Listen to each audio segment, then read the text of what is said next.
गुगलमध्ये आपण plus create campaign केला पाहिजे. आपल्याकडे ऑप्शन असतात सेल्स, तर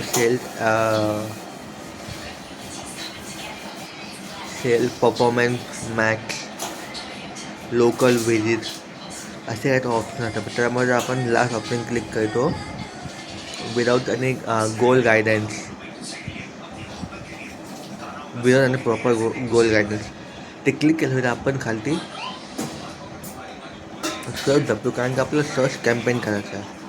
सर्च कॅम्पेन टाकतो, नंतर त्यामध्ये आपण आपल्या वेबसाईटचा डिटेल टाकतो, आपलं कॅम्पेनचं नाव, नंतर कंटिन्यू केलं पाहिजे. आपल्याला एक बिलिंग टाईप होती, आपण रिडायरेक्ट होणार. त्याच्यामध्ये आपण सिलेक्ट करतो कन्वर्जनवरून क्लिक व्हायची, कारण की आपला मेन मोटिव्ह आहे क्लिक दाखवायचे. नंतर आपण बाकी कोणते पण ऑप्शन क्लिक करायचं ना, आपण नेक्स्ट करतो, अनचेक करून टाकतो बाकीचे ऑप्शन आणि नेक्स्ट करतो. नेक्स्टमध्ये ना ते 2 ऑप्शन क्लिक असतात ना, ते ॲक्च्युली गुगल पार्टनरचे प्रोग्राम आहे. म्हणजे ते गुगलसोबत जे पार्टनरशिपमध्ये जे वेबसाईट तिथे आपल्याला ॲड दाखवलं जाणार, ते 2 ऑप्शन आपण अनचेक करून टाकतो आणि आपण पुढं मूव ऑन करतो. त्याला पुढं मूव ऑन करून कोणते कोणते ऑप्शन असतात ते पहिल्या व्हिडिओमध्ये आहेत, ते आपण बघायचे. नंतर आपण बिलिंगच्या पेजमध्ये येतो. त्याच्यामध्ये आपल्याला दाखवतात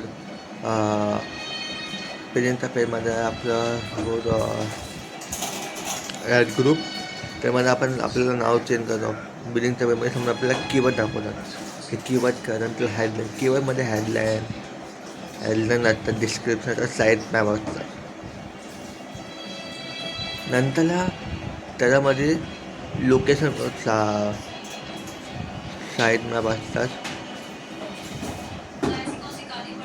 नंतर आपलं लोकेशनमध्ये असतं. लोकेशन मुंबई टाकली आणि मला ॲडव्हान्समध्ये क्लिक केलं आणि आपण टाकलं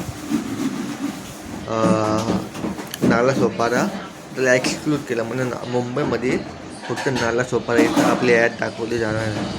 नंतरला आपण वापस आपलं खालती अजून ऑप्शन होतो की पर्सनलाइज यूज, आणि फक्त पर्सनलाइज आणि नॅव्हिगेशन 2 ऑप्शन आहेत, फर्स्ट आणि सेकंड ऑप्शन.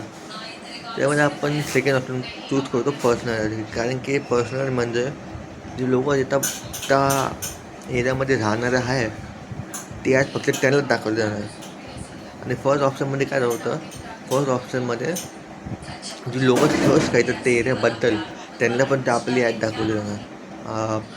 पण ते ॲक्च्युली बॅड चॉईस असते, म्हणून आपण सेकंड ऑप्शन क्लिक करतो. म्हणजे जिथं राहणारे लोक तिथं फक्त आपल्याला ॲड दाखवली जाणार.